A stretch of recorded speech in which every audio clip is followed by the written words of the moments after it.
Okay, man, these lights. Um, I wanted to do a video because, usually this is something I do for my wife to keep the communications open and whatnot when I'm out here on the road.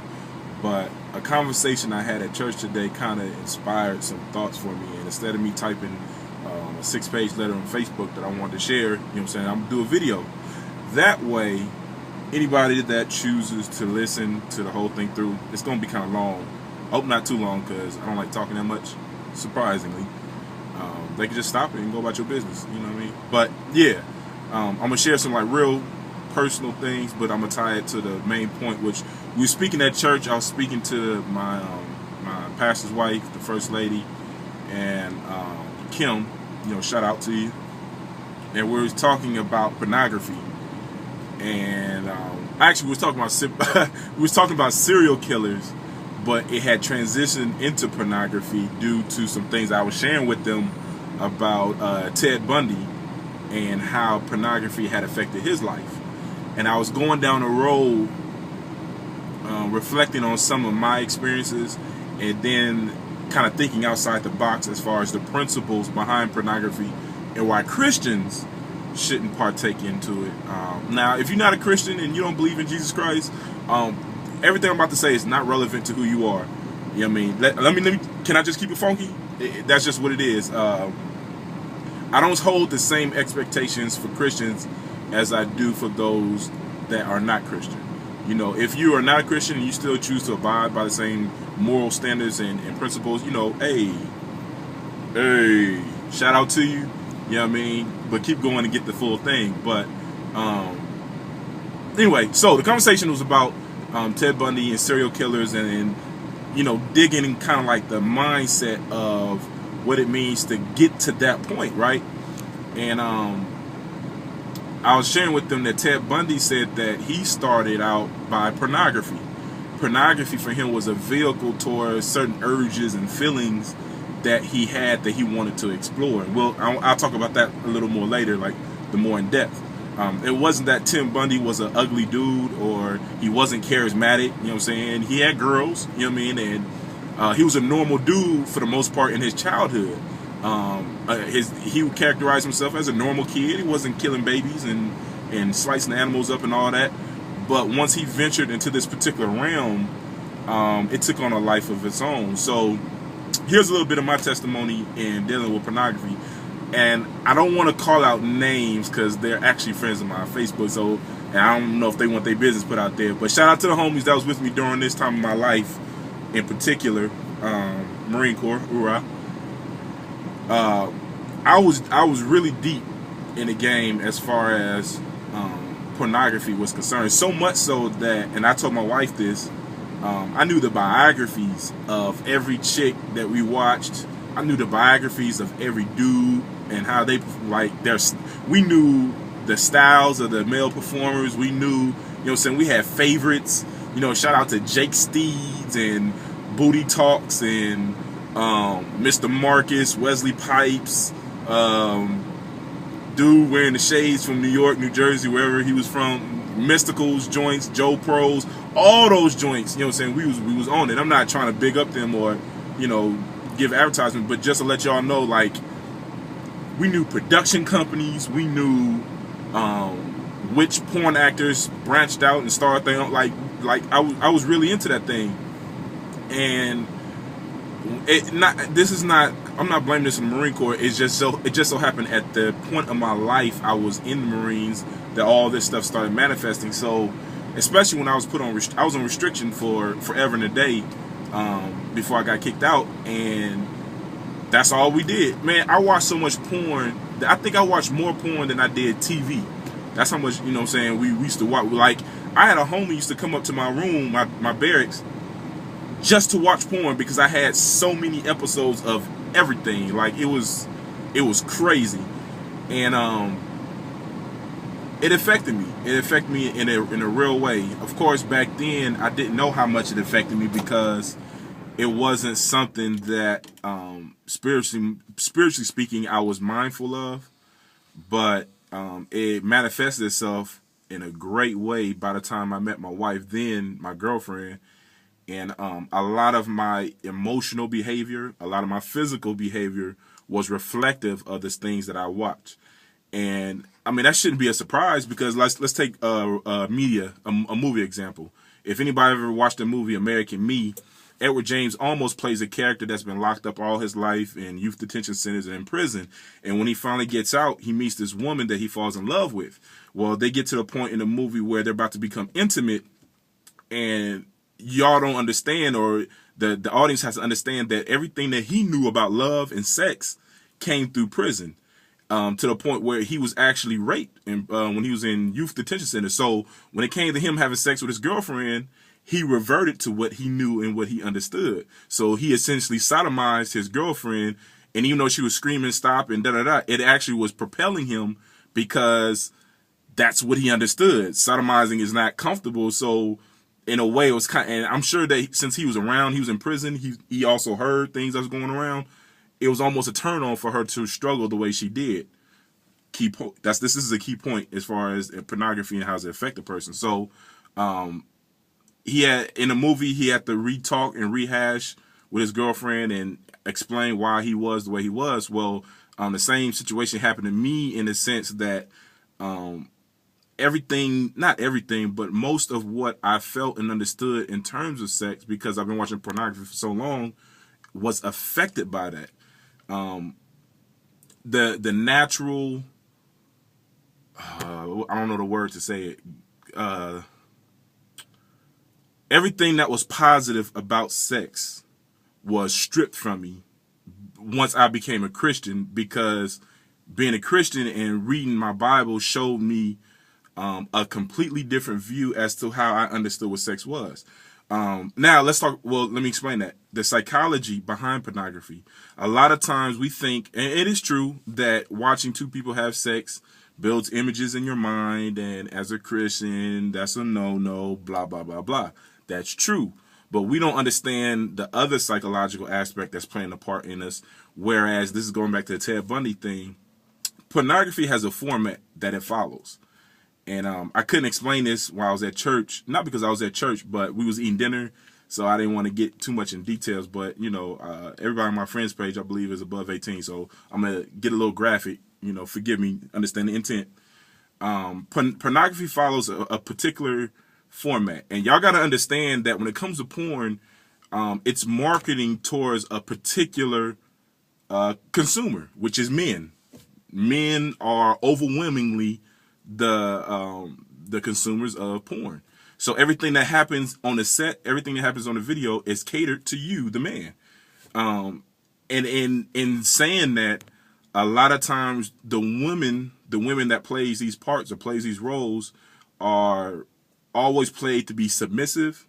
They're always played to be demoralized. And they're always played to be second tier to the man. The man is the all-powerful. The man is in control. The man is dominant. The woman takes everything. So if I want to put something in her behind, it's going down. She has no say. She's going to love it. She's always screaming. It's always pleasurable. I'm talking about in the video. At the end of the video, the man ejaculates on a woman. That is a sign of submission, of putting her in her place. When she's performing oral sex, she's always being made to look at him in his eyes while she's down there.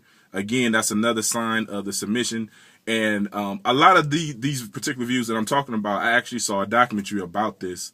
It was dealing with female rights and this and that. I forgot the name of it. I watched it on Netflix, and it showed the great disparity between men and women in the industry and how women are being portrayed. And it's really unfortunate, because a lot of these women are young.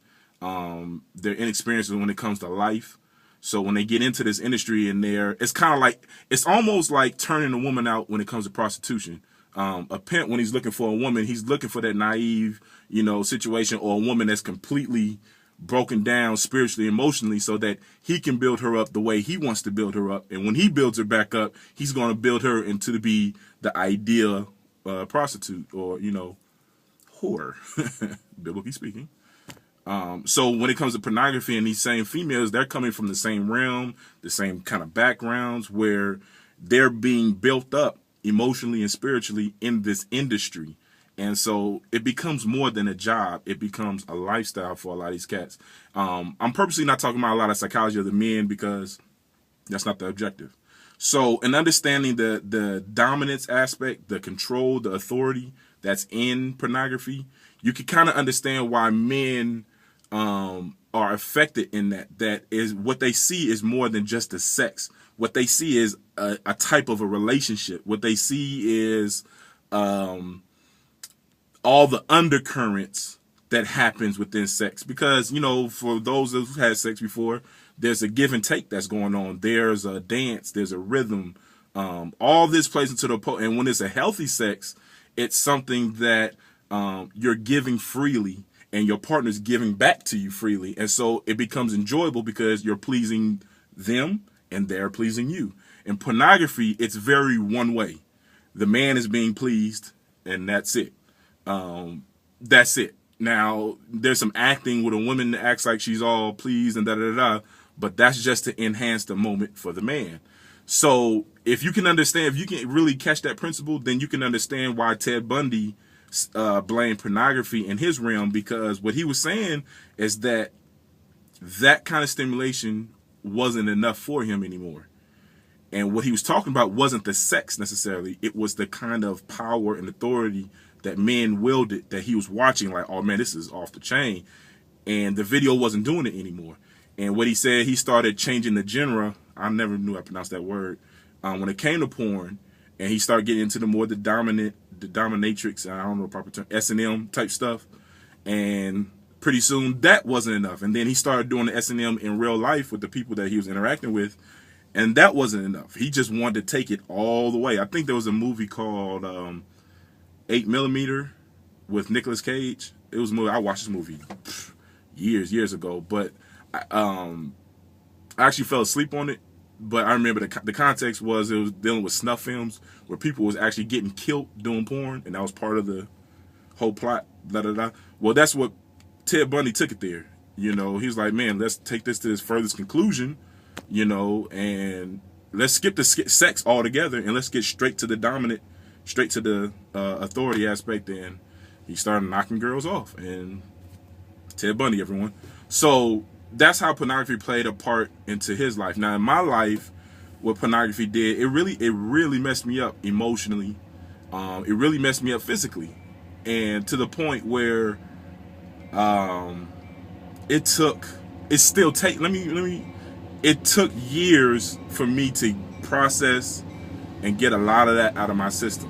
Even when I stopped watching it, it still took, oh, there's a train going by. It still took a lot of years to get that mess out of me, because just because you get saved, now, you know, understand this. And my first lady told me that today. She said, just because you're saved doesn't mean your flesh gets saved. Your flesh is every much the same as it's ever been. And that's so true on every level. So,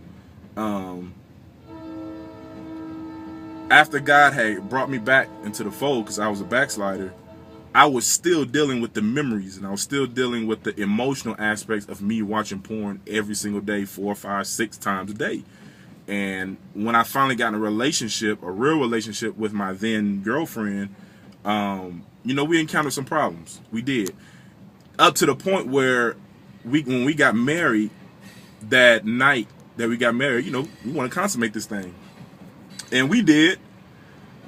But I was feeling guilty because I was in sin for so long. You know what I mean? Like, I was living with the chick. You know what I'm saying? What you think? You know, it was going down. And right before, God had saved me before we got married, but we were still living in the same apartment. We had stopped having sex once I got saved, but it was still very difficult. And we got married like a couple of months later or whatever. And I think that's kind of the reason why it was kind of hard for me to transition, because I was having all these negative and guilty feelings about sex because I was doing things wrong for so long that when I finally got in a position where it's supposed to go down, emotionally, I was still in Egypt. I was still dealing with all that stuff back there. So, you know, it took a long time to get over that and get through it. I thank God, shout out to you, Belle, for working with me and being patient. You know what I'm saying? I'm just that kind of dude. I'm sensitive to a lot of stuff, and I just know that about myself, and I'm serious about my relationship with God. So I think it affects me a lot more than it would any other cat, or especially a guy. So outside of that, again, now physically, you know, how it affected me was, again, the imagery that I had in my mind concerning sex and concerning how to dominate and da-da-da-da was playing a part in our love life. And again, the patience of my wife and her allowing me to process and get through. And believe it or not, biblically speaking, it helped me get readjusted. Song of Solomon, you know, even though I recently found out like the true intent behind Song of Solomon, the words that were being expressed put things back in its proper perspective. What true love really is. And in youth church, Elder Pearsall, shout out to you. He talked about the 3 different types of loves in the Greek forms, eros, you know, philos, and agape. And agape really stuck with me because the definition is a godly love. And a godly love usually reflects giving of yourself or putting your needs to the side for the needs of somebody else. That actually helped me in the bedroom, believe it or not. So, you know, shout out to that and those lessons that helped me to get a proper perspective in that. But I'm coming down the road, and let me close this thing out. I'm coming down the road, and I was talking to Kim, and I was telling her when I was backsliding, this came off the back of the conversation of pornography. I was telling her about the initial aspect of me backsliding was music, and it started off with, I remember the exact song, Genuine Pony, because I thought that beat was crazy. You know what I'm saying? I'm like, yo, so I'm not listening to the song, I'm just listening to the beat. So once I started listening to that, then I introduced a little bit of 112. Back then it was one, you know, that was the group 112, a little bit of Drew Hill, a little bit of Mint Condition, and you know, I just started incorporating different, you know, groups and whatnot. And I'm not saying that the songs or the groups are wrong. You know, I'm not getting into that discussion. But for me, it was because it became a door that kept opening and getting wider and wider to the point where, you know what I'm saying, now I'm back into Easy and Snoop and, you know what I'm saying, and throwing up gang signs and all that other mess because I was being influenced. I was starting to be influenced at a young age. And by the time I got into the military, it was game over. We're about to shut the whole industry down. And as I was thinking about that, I thought about there were songs that would come on and emotionally would jack me up. Let's try to see if I remember some. So, now mind you, these are 10, 12 years ago. So if I'm just out of date, I'm just out of date. But 3 6 Mafia, they had a gang of songs, but one song in particular that used to come on. And if this song comes on, I'm guarantee you, I'm gonna kick about 3 chairs and 2 babies. Who Run It? I hear that.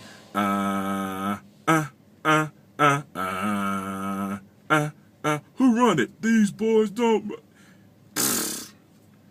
I'm socking the first person I see. Yeah, and that's how I didn't do it, but that's how I felt. You know what I mean? And I was like, yo, that's crazy. Even back then, no spiritual nothing about who I am, but even back then I'm like mentally like, wow. It's funny how music affects us like that. And then there was bum, to hear the snare. Dun dun dun. Pastor Troy. No Limit Studios. Tell Master P or some P. Them boys are No More Playing GA. No More Playing GA or something like that. I think that was the title. That song came on. Wrap it up. I dare somebody step on my toe. I dare somebody to have foul breath, and it was next to me. I'm exaggerating, but I mean that's again emotionally. That's how I felt. 8 Ball and MJG.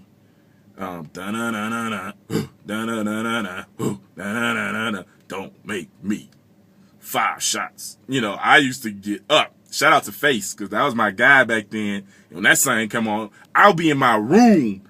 And can I shout y'all out? Shout out to Khalid, shout out to Pat, shout out to Chris, shout out to Vic, shout out to Narcisse, 7, all y'all, hold me down. They'll be in my room. And that song come on, me and Face, and I have some intoxication or some other substance in my system. I'm knocking my bed over. I'm knocking over dresser drawers. I'm knocking chairs. I'm knocking everything. And if I have something in my hand, I might throw it at you. I'm just that amped and fired up. You know what I mean? Let me see one more song.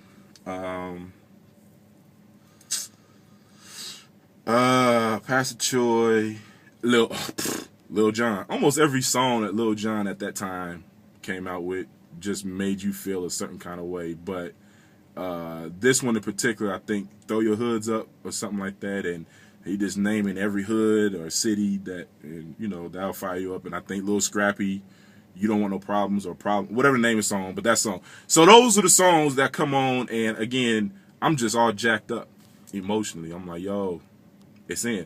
So I kind of had the principle, this concept that music or things that you hear is just like pornography for your eyes, where porn appeals to the nature of what you see, and what you see eventually affects how you think. Well, certain types of music is just like pornography because it's painting the same kind of imagery, and the end result is affecting the exact same part that what you see would. And just because I'm not hearing, and in some cases I'm not hearing about the sounds of having sex and whatnot, the kind of things that are not conducive to you spiritually is still being drummed and being inserted into who you are, and to the point where you start believing in these things that are constantly being preached to you, because it is being preached. I've heard rappers, I heard Jay-Z and I think Kanye West in an interview talked about, either one, I don't know which one who said it, but they used the same kind of context that they're preaching. It may have been a song that they had preached and they were just requoting their lyrics, but they considered their audience the church, and they consider themselves the preachers and the pastors, and they're conveying a message that they want to hear. They couldn't have been more right. That is absolutely correct. So the pornography for my ears was the type of things that were affecting me emotionally, to the point where I wanted to fight, and in some cases I did fight. Shout out to everybody who's around that was going down. Certain songs that I would listen to I would really want to go blow a blunt after I hear it. Bone Thugs and Harmony. My homie, let's get POD'd it so high, so high. I'll hear that and instantly like, man, I want a blunt. Man, I want to switch it. And you know what I'm saying? It's this certain rap songs that are really slow. And, you know, DJ Screw and all those other cats. Like, Screw music was purposely developed to get high to. In Texas, you know, syrup, that was what they did. So that music was birthed out of that. When they got to us, listening to Screw music, smoking weed was it, because smoking weed caused everything to slow down. So I'm thinking I'm hearing a new message while I'm listening to this stuff on the float. You know what I mean? Like, it was just crazy. So that's really all that I was trying to convey, that pornography in itself is not necessarily what affects you.